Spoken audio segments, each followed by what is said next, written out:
In fact bank ಬಳಿ ಹಲವು ಗ್ರಾಹಕರು ಬರ್ತಾ ಇದ್ದಾರೆ. ನಿನ್ನೆ ಸಂಜೆಯಿಂದ ಕೂಡ ಇಲ್ಲಿ ದೊಡ್ಡ ಸಂಖ್ಯೆಯಲ್ಲಿ ಜನ ಬರ್ತಾ ಇದ್ದಾರೆ, ಆತಂಕವನ್ನು ವ್ಯಕ್ತಪಡಿಸ್ತಾ ಇದ್ದಾರೆ.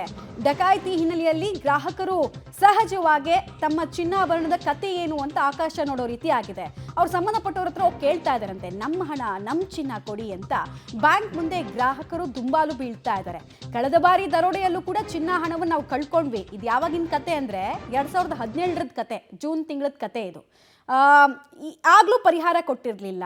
ಈಗಲೂ ಕೂಡ ನಮ್ಮದೇ ಚಿನ್ನ ನಮ್ಮದೇ ಹಣದ ಮೇಲೆ ಕಣ್ಣು ಹಾಕಿದ್ದಾರೆ ಡಕಾಯಿತಿಗಾರರು. ಸೊ ಅವ್ರು ಮಾಡಿರೋದಕ್ಕೆ ನಾವ್ಯಾಕೆ ನಮ್ಮ ಹೊಟ್ಟೆಪಾಡನ್ನು ಕಟ್ಟಿ ನಾವು ಇಟ್ಟಂತಹ ಚಿನ್ನವನ್ನು ಕಳ್ಕೊಳ್ಬೇಕು, ನಮಗೆ ನ್ಯಾಯ ಕೊಡಿಸಿ ಅಂತ ಸಂಬಂಧಪಟ್ಟಂತಹ ಜನಪ್ರತಿನಿಧಿಗಳ ಮೊರೆ ಕೂಡ ಹೋಗ್ತಾ ಇದ್ದಾರೆ, ಮತ್ತು ಬ್ಯಾಂಕ್ ಸಿಬ್ಬಂದಿಗಳ ಮೊರೆ ಕೂಡ ಹೋಗ್ತಾ ಇದ್ದಾರೆ.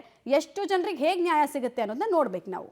ಸಹಕಾರಿ ಬ್ಯಾಂಕ್ ದರೋಡೆ ಪ್ರಕರಣದಲ್ಲಿ ಒಂದು ಕಡೆ ಪೊಲೀಸರು ತನಿಖೆಯನ್ನು ಆರಂಭಿಸಿದರೆ, ಇನ್ನೊಂದು ಕಡೆಯಲ್ಲಿ ಗ್ರಾಹಕರಿಗೆ ಭಾಳಷ್ಟು ಟೆನ್ಷನ್ ಶುರುವಾಗಿರುವಂಥದ್ದು. ಅಂದರೆ ನಮ್ಮ ಚಿನ್ನಾಭರಣವನ್ನು ಇಲ್ಲಿ ಸಾಲಕ್ಕಾಗಿ ಅಡಮಾನ ಇಡಲಾಗಿದೆ, ಆದರೆ ಆ ಚಿನ್ನಾಭರಣಗಳು ಇದೆಯಾ ಇಲ್ವಾ ಅಥವಾ ನಮಗೆ ಸಿಗುತ್ತಾ ಇಲ್ವಾ ಅನ್ನುವಂಥ ಆತಂಕ ಎದುರಾಗಿದೆ. ಹಾಗಾಗಿ ಸಾಕಷ್ಟು ಮಂದಿ ಗ್ರಾಹಕರು ಇವತ್ತು ಬ್ಯಾಂಕಿನ ಎದುರು ಜಮಾಯಿಸಿದ್ದಾರೆ. ನಮ್ಮ ಜೊತೆ ಬ್ಯಾಂಕಿನಲ್ಲಿ ಚಿನ್ನಾಭರಣವನ್ನು ಅಡವಿಟ್ಟಂಥ ಮಹಿಳೆಯರಿದ್ದಾರೆ. ಮೇಡಮ್, ನಿಮ್ದೇನಾದರೂ ಚಿನ್ನಾಭರಣ ಬ್ಯಾಂಕಿಗೆ ಇಟ್ಟಿದ್ದೀರಾ ಮೇಡಮ್? ನಮ್ಮದು 5 ಲಕ್ಷದ ಚಿನ್ನ ಇಟ್ಟಿದ್ದೇವೆ ನಾವು ಸ್ಥಳ ತಿಳಿಲಿಕ್ಕೆ ಅಂತ.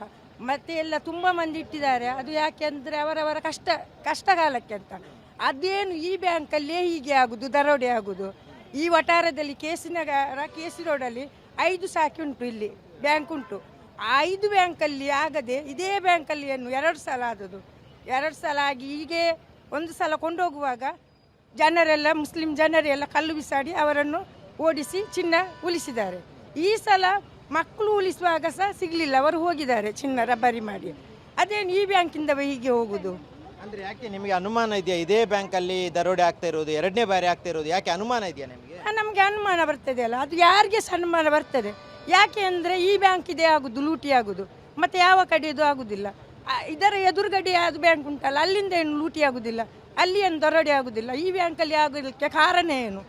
ಇವರದೇ ಯಾರ್ದು ಕೈವಾಡ ಉಂಟು ಅಂತ ಅದು ಸತ್ಯಾಂಶ ನಮಗೆ ತಿಳಿಯಬೇಕು. ಅಂದರೆ ಈ ಹಿಂದೆ ದರೋಡೆ ಮಾಡಿದವರು ಈ ಬ್ಯಾಂಕಿನ ನಿರ್ದೇಶಕಿಯ ಗಂಡ, ಹಾಗಾಗಿ ಈಗ ಅವರದ್ದೇ ಏನಾದರೂ ಕಾಂಟ್ಯಾಕ್ಟ್ ಇರ್ಬೋದು, ಅವರೇ ಕೃತ್ಯ ಮಾಡಿರುವ ಸಾಧ್ಯತೆ ಇರ್ಬೋದು ಅಂತ ಅನಿಸುತ್ತೆ ನಮಗೆ. ಹಾಗೆ ಅನಿಸ್ತದೆ, ಅವರದ್ದೇ ಯಾರ್ದು ಅಂತ ನಮಗೆ ಸರಿಯಾಗಿ ನಮಗೆ ಇದು ಸಿಗಬೇಕು. ಅಂದರೆ ಈ ವಠಾರದಲ್ಲಿ ಎಲ್ಲರಿಗೆ ಸಹ ಅವರವರ ಕಷ್ಟ ಕಾಲದಲ್ಲಿ ಬದುಕುವವರು ಇರುವುದು. ಆಗಿರುವಾಗ ಯಾರ ಹೆಸರು ಬರಬಾರ್ದು. ಖದೀಮರ ಯಾರು ಕದ್ದವರು, ಯಾರು ಲೂಟಿ ಮಾಡಿದವರು ಅಂಥವರದೇ ಹೆಸರು ಬರಬೇಕು. ಯಾರ ಮೇಲೆ ಸಂಶಯ ಆಗಬಾರ್ದು. ಎಲ್ಲರೂ ದುಡಿಯುವವರು, ಎಲ್ಲರೂ ಇಲ್ಲಿ ಜೀವನ ಮಾಡುವವರೇ, ಜೀವನ ಸಾಗಿಸ್ತಾ ಇದ್ದಾರೆ. ಆದ ಕಾರಣ ಊರಿನವರ್ದ ಯಾರ್ದು ಇದು ಮಾಡಬಾರ್ದು. ಅದು ಲೂಟಿ ಮಾಡಿದವರೇ ಸರಿಯಾಗಿ ನಮಗೆ ಕ್ರಮ ಪ್ರಕಾರ ಕಾರ್ಯ ಪ್ರಕಾರ ನಮಗೆ ತಿಳುವಳಿಕೆ ಮಾಡಿ ಕೊಡಬೇಕು. ನೀವು ಚಿನ್ನ ಅಡವಿಟ್ಟಿರುವಂಥ ಬ್ಯಾಂಕ್ನವ್ರು ಏನಾದರೂ ನೀವು ಸಂಪರ್ಕ ಮಾಡಿದರೆ ಅವರೇನಾದರೂ ಹೇಳ್ತಾ ಇದ್ದಾರೆ? ಇಲ್ಲ, ಅವರೇನು ನಮಗೆ ಸಿಗಲೇ ಇಲ್ಲ. ಅವರ ಸಂಪರ್ಕ ಮಾಡಲಿಕ್ಕೆ ಅವರು ಸಿಗಲಿಲ್ಲ ನಮಗೆ. ಆದ ಕಾರಣ ಈಗ ಹೇಳ್ತಾರೆ, ನೀವು ಸೋಮವಾರ ಶಾಖೆಗೆ ಹೋಗಿ ಅಲ್ಲಿ ಕೋಟೆಗಾರ ಶಾಖೆಯಲ್ಲಿ ಮಾತನಾಡಿ ಅಂತ. ಆದ ಕಾರಣ ನಮಗೆ ಅದರ ಇದೆಲ್ಲ ನಮ್ಮ ಚಿನ್ನ ನಮಗೆ ಸರಿಯಾಗಿ ಸಿಗಬೇಕು. ನಮ್ಮದೇ ಅಂತಲ್ಲ, ಯಾರು ಇಟ್ಟಿದ್ದಾರೆ ಇಲ್ಲಿ ಎಲ್ಲ ಮುಸ್ಲಿಮು ಹಿಂದೂ ಎಲ್ಲ ಇಟ್ಟಿದ್ದಾರೆ, ಕ್ರಿಶ್ಚಿಯನ್ ಎಲ್ಲ 3 ಪಂಗಡದವ್ರದ್ದು ಸಹ ಚಿನ್ನ ಇಲ್ಲಿ ಸರಿಯಾಗಿ ಅವರವರ ಕಷ್ಟ ಕಾಲಕ್ಕಿಟ್ಟದು. ಅವರದಲ್ಲದೆ ನಿನ್ನೆ ಹೇಳಿದರು ಕೃಷ್ಣ ಅವರು 17 ಕೋಟಿ ಇಲ್ಲಿ ಪರಿಹಾರ ಉಂಟು ಅಂತ.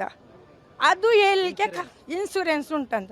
ಅದು ಹೇಳಲಿಕ್ಕೆ ಕಾರಣ ಏನು? ಅವರಿಗೆ ಗೊತ್ತುಂಟಾ ರಬ್ಬರಿ ಆಗ್ತದೆ ಅಂತ ಗೊತ್ತಿದ್ದು ಅವರು ಇನ್ಸೂರೆನ್ಸ್ನ ವಿಷಯ ಮಾತನಾಡಿದ. ಅದು ನಮಗೆ ತಿಳಿಬೇಕು. ಈಗ ನಿಮ್ಮ ಚಿನ್ನಾಭರಣ ಒಳಗೆ ಇದೆಯಾ ಇಲ್ವಾ ಅನ್ನುವಂಥದ್ದೇ ಹೆದರಿಕೆ ಇದೆಯಾ ನಿಮಗೆ? ನಮಗೆ ಹೆದರಿಕೆ ಉಂಟು. ನಮ್ಮದಂತ ಹೇಳಿದರೆ ನಮ್ಮದು ಸಹ ಹೌದು, ನಮ್ಮ ಮಕ್ಕಳದು ಮರುಮಕ್ಕಳು ಅಂತ ಚಿನ್ನ ಆಗಿರುವಾಗ ನಮಗೆ ಸಹ ಹೆದರಿಕೆ ಆಗುವುದಲ್ಲ. ಅವರವರ ಚಿನ್ನವರವರಿಗೆ ಇಟ್ಟು ಕೊಡಲೇಬೇಕು ನಾವು. ಇದು ಗ್ರಾಹಕರ ಆತಂಕದ ಮಾತು. ನಮ್ಮ ಚಿನ್ನಾಭರಣವನ್ನು ಒಳಗಿಟ್ಟಿದ್ದಾರೆ, ಅದು ನಮ್ಮ ಕೈಗೆ ಸಿಗುತ್ತಾ ಇಲ್ವಾ ಅನ್ನುವಂಥ ಭೀತಿ ಇದೆ. ಅದರ ಜೊತೆಗೆ ಈ ಒಂದು ಪ್ರಕರಣದಲ್ಲಿ ಇಲ್ಲಿಯ ಬ್ಯಾಂಕಿನವರೇ ಶಾಮೀಲಾಗಿರ್ಬೋದು ಅನ್ನುವಂಥ ಆತಂಕವನ್ನು ಸಹ ಇವರು ಗ್ರಾಹಕರು ವ್ಯಕ್ತಪಡಿಸ್ತಾ ಇರುವಂಥದ್ದು. ಕ್ಯಾಮ್ರಾಮನ್ ನಿಶಾಂತ್ ಜೊತೆ ಸುಖಪಾಲ್ ಪೊಳಲಿ, ಪಬ್ಲಿಕ್ ಟಿವಿ, ಮಂಗಳೂರು.